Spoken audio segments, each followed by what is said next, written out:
প্রায় ২৪ ঘন্টা পর উদ্ধার করা হয় ৩.৫ বছরের শিশু জিহাদকে। ফায়ার সার্ভিস সহ সরকারি অন্যান্য সংস্থার আধুনিক প্রযুক্তি যখন ব্যর্থ, ঠিক তখনই ৩ তরুণের উদ্ভাবিত পদ্ধতি আর স্থানীয়দের সহায়তায় গভীর গর্ত থেকে উদ্ধার করা হয় জিহাদকে।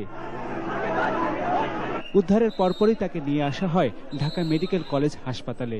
প্রায় আধা ঘন্টা পরীক্ষা নিরীক্ষা শেষে জিহাদকে মৃত ঘোষণা করেন চিকিৎসক। মেডিকেল বোর্ডের সকল সদস্যগণ সেই শিশুটিকে ১৫ থেকে ২০ মিনিট বিভিন্ন পরীক্ষা নিরীক্ষা সম্পন্ন করার পর এবং তার একটি ইসিজি করার পরে এই সিদ্ধান্তে উপনীত হয়েছে যে এই শিশুটি বেশ কয়েক ঘন্টা আগেই মৃত বরণ করেছে। জিহাদের মৃত্যুর খবর ছড়িয়ে পড়ার পরপরই ক্ষোভে ফেটে পড়েন সাধারণ মানুষ।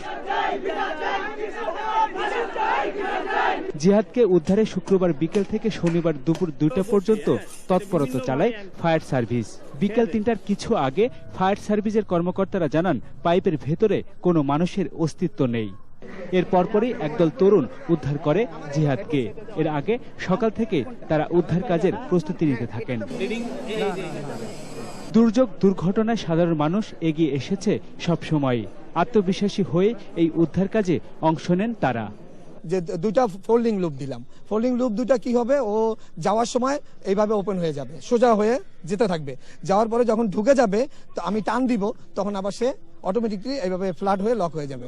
আস্তে আস্তে স্লো মোশনে আসলে নামাইতেছিলাম জিনিসটা। স্লো মোশন নামাইতে ক্যামেরাটা এমন ভাবে সেট করছিলাম, একটা লাইট দিয়ে আমরা নিচে কিন্তু দেখতে পারছিলাম, পানির ভিতরে যা লেগে গেল। তারপর টান যখন দিতেছিলাম তখন লেগে গেছে, মানে ভারী মনে হচ্ছে। একদম একবারই হয়েছে, খুব স্লোলি জিনিসটা তুলছি। 100 ফিট আসার ওইখানে আমরা শিওর হয়েছি যেটা বাচ্চা আমাদের এখানে আছে। আমরা যখন কাজ করব তখন আমরা আগে অ্যানাউন্স করে দিয়েছিলাম, যাই হোক আমরা ৩ জনে মিলে কাজটা আমাদের অপারেট করতে দেন, আপনারা শুধু ওই মানুষজন যাতে একটু ভিড় না করতে পারে। তবে উদ্ধারের পরও জিহাদকে বাঁচাতে না পারায় কষ্টই বেড়েছে এই উদ্ধার কর্মীদের। একবারই পারবো এটা তো কখনোই কল্পনা করেন। জুলহাস কবির, ২১শে টেলিভিশন, ঢাকা।